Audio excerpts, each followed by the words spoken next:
Panitia khusus DPRD Banjarmasin bersama sejumlah satuan kerja perangkat daerah menggelar rapat pembahasan rancangan peraturan daerah tentang perubahan kedua atas peraturan daerah Banjarmasin nomor 15 tahun 2023 mengenai pajak daerah dan retribusi daerah jelang tengah hari Senin 25 Mei 2026.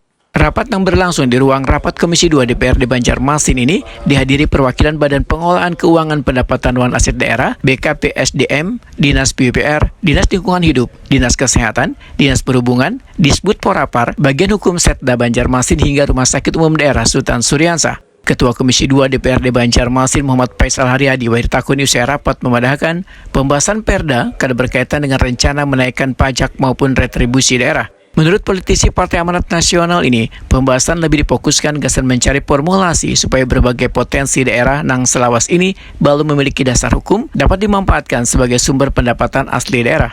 Dicontohkan Muhammad Faisal Haryadi, pemerintah kota Banjarmasin memiliki sejumlah aset daerah berupa alat berat nang kayak ekskavator dan berbagai fasilitas lainnya nang berpotensi memberikan pemasukan apabila dimanfaatkan oleh pihak ketiga. Namun selawas ini pemanfaatan aset tersebut belum sepenuhnya dapat menghasilkan pendapatan lantaran belum adanya regulasi yang mengatur secara spesifik sehingga diupayakan menyusun dasar hukum yang dapat mengoptimalkan pemanfaatan aset daerah tanpa menambah beban warga. Muhammad Faisal Haryadi meminta sebenarnya SKPD penghasil pendapatan asli daerah juga melakukan inventarisasi aset yang dimiliki masing-masing instansi. Data tersebut akan menjadi bahan kajian dalam penyusunan perubahan Perda. Jadi tidak ada sedikit pun kami masih menyentuh angka kenaikan.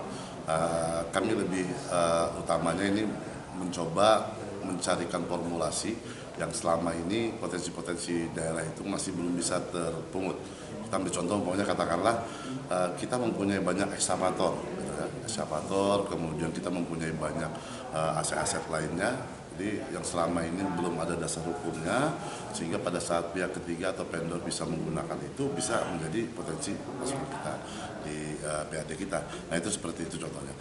Muhammad Faisal Haryadi berharap langkah ini dapat membuka peluang pendapatan baru gasan daerah sekaligus memperkuat kemampuan fiskal Banjarmasin dalam mendukung pembangunan dan pelayanan publik.